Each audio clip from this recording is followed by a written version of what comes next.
रहमान अस्सलाम वालेकुम स्टूडेंट्स।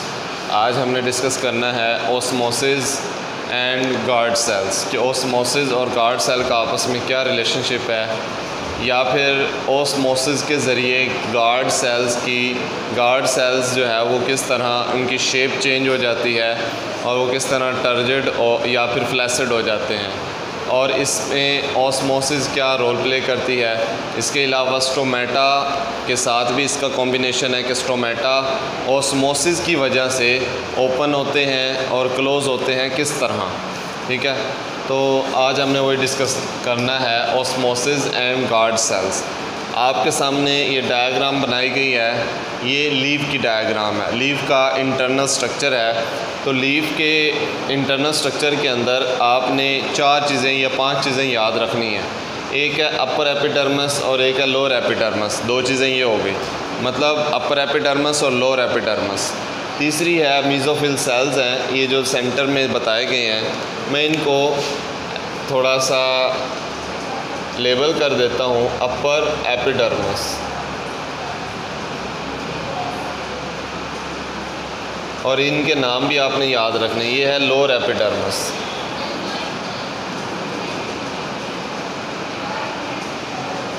ठीक है, और ये है मीज़ोफिल सेल्स।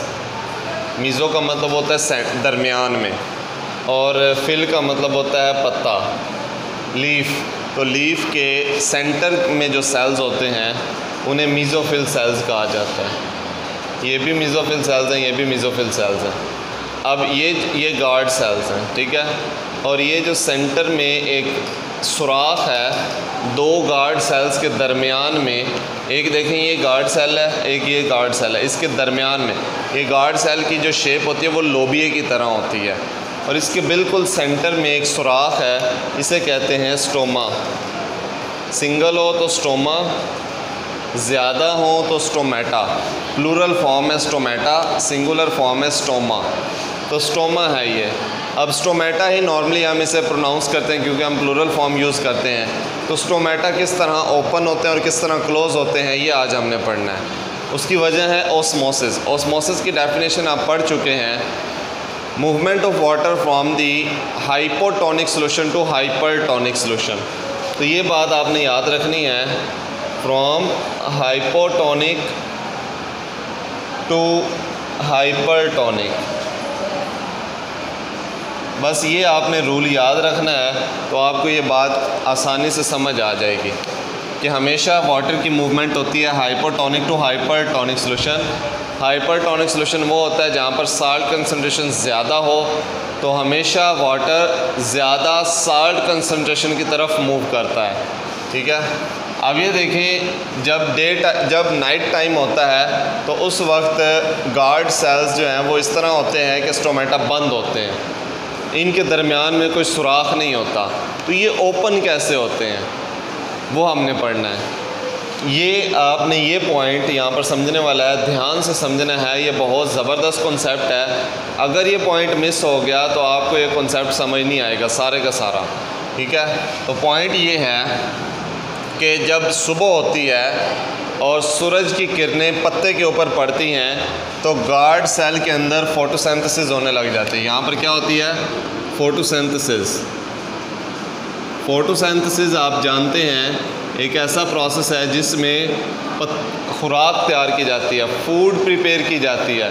तो फूड प्रिपेयरिंग प्रोसेस को फोटोसिंथेसिस कहा जाता है। लाइट की मौजूदगी में कार्बन डाइऑक्साइड और वाटर आपस में मिलते हैं और क्लोरोफिल भी मौजूद होता है। 4 चीज़ें, लाइट, क्लोरोफिल, कार्बन डाइऑक्साइड और वाटर, इन 4 चीज़ों की मौजूदगी में ग्लूकोज बनता है और ऑक्सीजन बनती है। ये जो ग्लूकोज है इसकी वजह से, ये देखें यहाँ पर अब ग्लूकोज ज़्यादा पैदा होने लग जाएगा।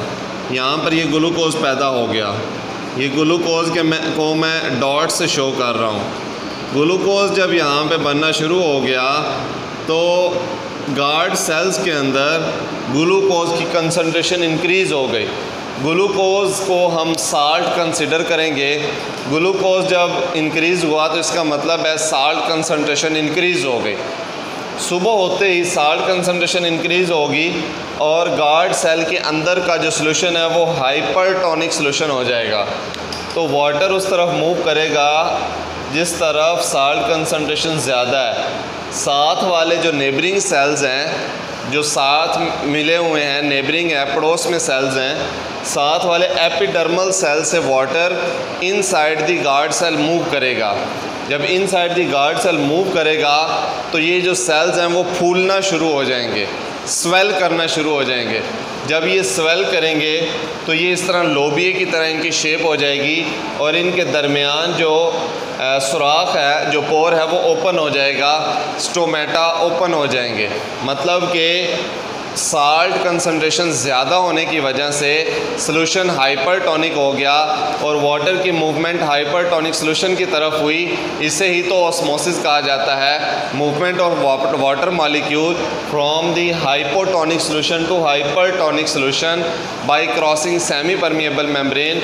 एक सेल को क्रॉस करके दूसरे सेल में गए तो मतलब कि प्लाज्मा मेम्ब्रेन को क्रॉस करके गए हैं। इस वजह से वाटर के मॉलिक्यूल्स की ये मूवमेंट को ऑस्मोसिस कहा जाता है और इस ऑस्मोसिस की वजह से ये गार्ड सेल स्वेल कर गए और दरमियान में मौजूद सुराख स्टोमेटा ओपन हो गए।